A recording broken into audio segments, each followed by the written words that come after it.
guys, what is up? I'm Elizabeth. I'm here at my fitness studio in Houston, Texas, where I'm the owner and a certified personal trainer. And I'm here today with a super quick video. Just got out of my own workout, wearing a hat to cover up what's going on up here post-workout. But if I don't shoot this Trader Joe's hits and misses right now, it's gonna be like summer before I get this done. So let's just chat. I wanted to make this video because I've been trying out some new things from Trader Joe's, some healthy things, some kind of middle of the road things, and I definitely had some big hits and some surprising misses, so I wanted to share those in case that helps you when you're trying to make your healthy grocery shopping go a little easier. So let's start off with some good hits. I have two pastas to show you. I'm gonna try to make it not so crinkly. The first is new to Trader Joe's, at least here in Houston, and it is this brown rice and quinoa fast cooking pasta. This really cooks fast, and this is the best facsimile of like real pasta, like wheat pasta, to my memory, and having seen it, like not that recently since I do have my gluten allergy. It cooks really fast too. So this is one that you have to keep an eye on or it does fall apart. But for making homemade macaroni and cheese, or even just to toss this in a little bit of tomato sauce to make a quick side, or if you have little people in your life, they will probably like this also. It has a really nice soft texture. It doesn't stay kind of hard like some gluten-free pasta can, but it also doesn't fall apart immediately. Do keep an eye on it. Do give it a cold rinse at the end. And that's the actual pasta right there. That's not a picture, so you can see it's like the little baby noodles. So lots of fun that can be had with this. Serving size wise, you are going to want to measure this. It does rack up the carbs pretty quickly. It's just brown rice and quinoa, so it's up to you what role those play in your life, but you've got the information. Measure well. The other pasta I have has been at Trader Joe's for a while, and it is definitely the winner in my household right now. This is the empty bag. It is the black bean rotini, so they're the little spirals. This pasta is amazing. It is just black bean flour, right? So dried and milled black beans. Up to you if you think that's processed. I personally do not. And it is just black beans made into pasta. It does have a little bit of a bean taste, but you could also really capitalize on that.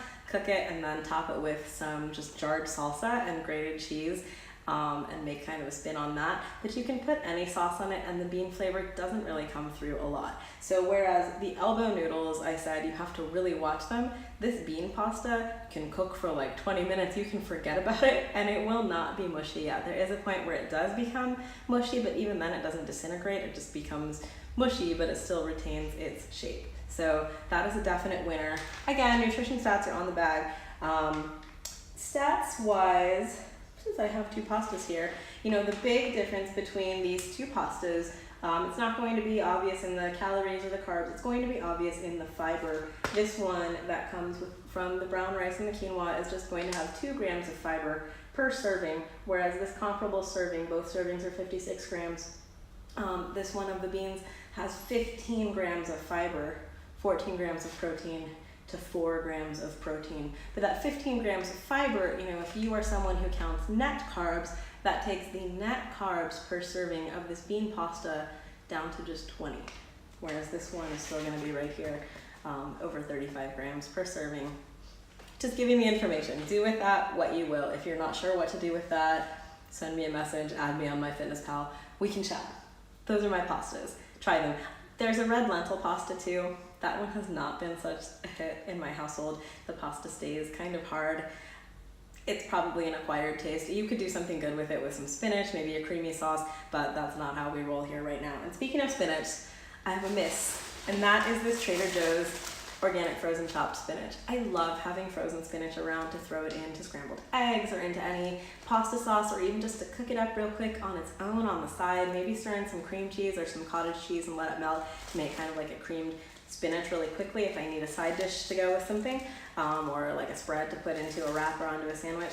The Trader Joe's organic frozen spinach always has like really big stems and really hard fibrous pieces in it. I don't like it, so I actually bought this just for this video. I will eat it, but I tend to get my frozen spinach elsewhere. I do, however, love the Trader Joe's frozen broccoli, the organic one, and their frozen asparagus. Those are here all the time. And their frozen organic whole green beans also. I like cut green beans for some things, but their whole green beans are good. You just have to watch out for stems. I mean, it's Trader Joe's. There's a reason this stuff is a little cheaper. So that's one miss. Here's another miss. And it was this coconut water with pineapple juice. In my last Trader Joe's haul, I raved about the coconut water with yuzu. And that is still high on my list. I love that little, it's a very similar looking can that comes in a box of 4. These came plastic wrap also, I think, in 4. I find that pineapple juice in a can always tastes like the can, and this just tasted like can to me. If you don't find that, you might like it. I mean, it is just coconut water and pineapple juice, and then vitamin C is a preservative, so it's not bad for you. I just did not like it. I will not buy that again. And then let's do another miss while I'm down here. So, sorry, it's like wolves got into this box. My wolf wouldn't eat this. This is the Neapolitan Puffs cereal. It's not the kind of thing I would normally buy. It's got 9 grams of added sugar per serving, which is like half the total amount of added sugar I would try to eat in a day. And it's these little balls. But, you know, it's mostly bean flour. It's garbanzo beans or chickpeas, navy beans, brown rice, pinto beans. So I was like, okay, you know, maybe this is what it looks like. That's what it sounds like when it hits the floor, right? Just these little crunchy balls. I even gave my dog some of the non-chocolate ones, and even my dog did not like this. It doesn't taste like beans, but it doesn't taste good. The sugar is very forward, but not even forward in a way that the kids who tried it liked it. So this one is a pass for me. They have a maple ladder cereal with similar ingredients and it's also gluten-free, similar nutrition. That one is better. I would still not maybe call it good, but like even with milk, I could not redeem this. I think this might already be gone from my store. This might have been so seasonal around Valentine's Day, but it was a pass. And if you're not sure if you would like something like that, don't forget Trader Joe's will open anything you want and let you sample it while you're still in the store, and you can also return anything. I had to return some of their store brand laundry detergent last year because it gave everyone in my household a rash, and they were fine with it. So they're nice about that. So that's my only miss I think I have left. Let's talk about some surprising hits. I normally keep very basic spices around all the time. Garlic powder, cinnamon, cloves, cardamom, allspice, ginger, you know, some different dried chilies and things like that. I never buy spice packets, but I hadn't had taco seasoning in forever, and I was feeling a little nostalgic for like those old El Paso taco kits, not to the point that I bought like taco shells or anything, but I tried this out. It was really good. I used, what you can see is gone, the packet's still mostly full. I used probably like 1/8 of the packet, maybe like a teaspoon or 2, and it was pretty spicy. I used that for half a pound of tofu, and it was, when I say spicy, I mean it was flavorful, but there was some heat right in the front of it too. So I would say it was probably like, for most people, I know, like a 4 out of 10 on the spice scale, so just be aware of that. You don't want to dump this whole packet in. It will be too spicy, but also this doesn't have a lot of salt in it, so that was nice too. There was still room for some extra salty flavor from the cheese. I usually buy the organic Bolivian coffee in the can, but they have this small batch, Bolivia Yanaloma, and this is great. I've been making this as a cold brew. It's lighter than the Indonesian coffees that I tend to like. Obviously, those are the heaviest, most syrupy, full-bodied coffees, and this is a Latin coffee, so it's going to be brighter, nuttier, but as a cold brew, this is really flavorful. It's not just like flat, like some cold brew coffee can be. They say it's supposed to have notes of fruit, caramel, and vanilla. I see that. I see that. I wouldn't call it fruity, though. I've had some really light, I would say it tends more towards like the nutty, caramely, but it's really good. I don't know anyone who would dislike this. It's not offensively different. It is just good. More things in bags. I got 2 more hits to talk about. This organic maca powder. So maca is an adaptogenic root that, do your own research. I'm not a doctor. I'm not your doctor. We're not having a one-on-one conversation. Don't at me. But maca root is an adaptogenic herb. No, it's not even a root. It's a root, Elizabeth. That's why it's called maca root. Forgive my post-workout brain. Anyway, it's an adaptogen which helps you balance out certain hormones. Do your own research. Adaptogens don't just increase or decrease. They adapt your hormones. Do your research. I love maca. I can tell you all about the benefits if you want to know about them. There's other people on the internet probably already done it, so just go look at them. Find a credible source. This is at Trader Joe's. The quality seems to be pretty good compared to what I am used to from other sources. So I put this mostly just in smoothies, or I'll stir it into a coffee drink. There it is. And then my last hit is a Trader Joe's classic for my people who like crunchy snacks, but they're trying to get away from processed grains. These oven-baked cheese bites. These are, I'm saving this last one in the bag for forever. I hope it's not like a weird color. It's not.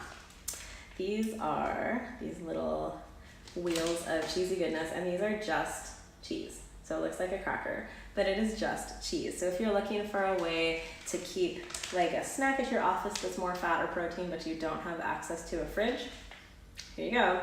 These are stored at room temperature. Hard cheeses like this and aged cheese like this can be a migraine trigger for some people, so keep that in mind before you stock up. But I love having these around. They're a hit with everyone. My dog will eat these, unlike that cereal. Yeah, and I have one more hit, and that is these. These are basically tortilla chips. Don't let the fact that they are corn, pea, bean, and quinoa crisps fool you. But I like the ingredients. They are corn split peas of two colors, green and yellow, black bean grits, so like a more coarsely milled black bean flour, quinoa, salt, pepper, and oil, right? So this is something that with the right equipment you could make at home. There's nothing creepy or crazy in this. These have a really good flavor. I think they are generally healthy as far as the ingredients they contain and their overall nutrition profile. They would rack up for me as being a little better for you than regular tortilla chips. They're not a breakfast cereal, they're not a fruit, they're not a vegetable, okay? They're still a snack food. It's not an endorsement to eat the whole bag at once, but their sodium level isn't too out of control. So these are a hit with the whole house as well. So I had one bean hit and one bean miss. I also very bravely picked up some herb plants from Trader Joe's. We'll see if I can keep them going. They're not always the best quality plants, but I've already divided my basil. So fingers crossed, I'll throw a picture in here. Hopefully they'll be around in the next video and I can update you. So let me know in the comments what you are loving from Trader Joe's, what you haven't tried, what you wanted to try. If you've had any of these products, loved them, hated them, let me know and I'll keep updating you. I think I should probably do one of these for another store sometime soon. Maybe I can talk about what I've been getting delivered from Whole Foods, because that has been life-changing as well. Just having those couple hours back every week can really free you up sometimes when life is going a little crazy. But Trader Joe's still is kind of my #1 grocery store. It's convenient, their prices are great, and I always joke with my clients, they kind of have everything you need. They do only kind of have everything you need. That's the nature of the store. But you know, between that and then it getting just like a little bit delivered from Whole Foods to cover the stuff that they don't sell at Trader Joe's makes it still so I only have to go to one grocery store most weeks. Because going to 2 or 3 grocery stores, like I did that for a long time just to get all the stuff that I would need, and I'm not a super big fan.